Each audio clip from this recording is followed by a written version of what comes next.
moment you open Photoshop, pretend the interface is a marketplace of unruly pixels yelling for attention. Approach them calmly, as if negotiating produce prices. Begin by dragging in a photograph and stare at it sternly until it accepts its fate as your canvas.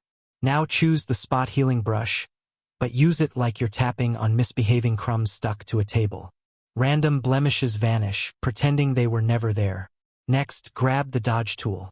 Imagine you're politely shining a flashlight into dim corners where shadows gossip about you.